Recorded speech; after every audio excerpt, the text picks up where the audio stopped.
Hi viewers, ஜெசி rice. இன்றைக்கி நாம் நிகழ்ச்சியில் பார்க்க போகிறது என்ன அப்படின்னா, கடன் வாங்கிறது.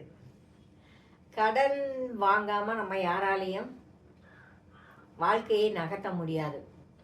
எஸ்பெஷலி மிடில் கிளாஸ் இல்லையா? பணக்காரங்களும் கடன் வாங்குறாங்க, அது வேற.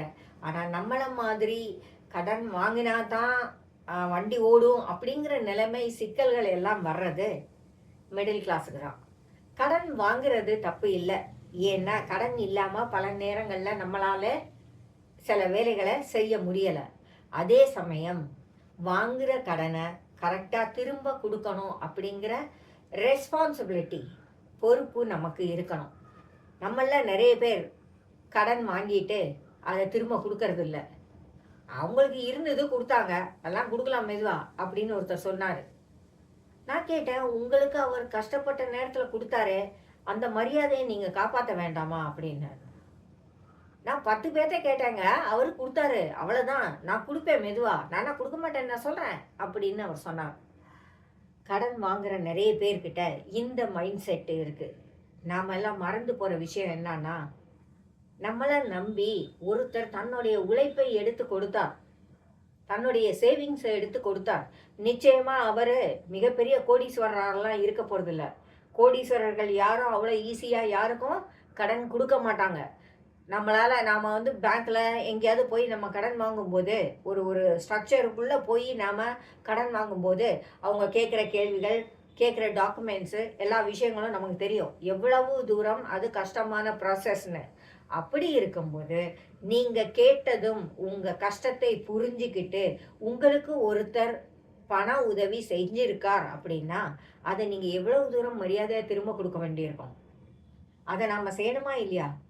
அது நம்மளுடைய கடமை, முதல் கடமை.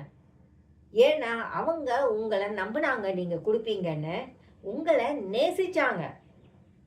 ஐயோ இவன் கஷ்டத்தில் இருக்கான், இவனுக்கு உதவி செய்ய வேண்டியது என்னோட கடமை அப்படின்னு அவங்க நினச்சாங்க.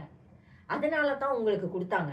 நீங்களே சொல்லுவீங்க, சொந்தக்காரன் எவனுமே கொடுக்க மாட்டான்ப்பா, அவன்லாம் சும்மா தொந்தரவு தான் பண்ணுவான், நமக்கு உதவியே செய்ய மாட்டான்னு. இதை எல்லாரும் நம்ம சொல்கிறோம். இவ்வளவு தூரம் சொல்கிற நமக்காக ஒருத்தர் உதவி செய்கிறார் அப்படிங்கும்போது அவரை மதிக்கணுமா வேணாமா?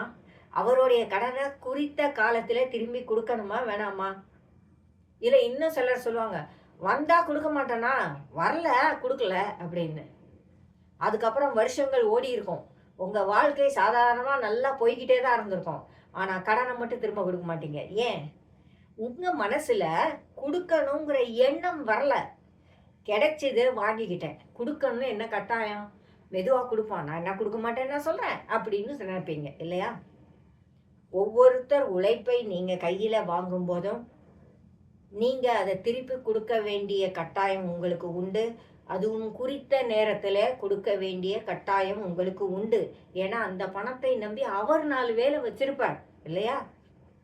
அதை நீங்கள் கொடுக்காமல் போகும்போது உங்கள் மேலே இருக்கிற நம்பிக்கை போயிடும், அன்பு போயிடும். அடுத்தாப்புல உங்களுக்கு ஒரு பைசா தரவும் மாட்டார் இல்லையா?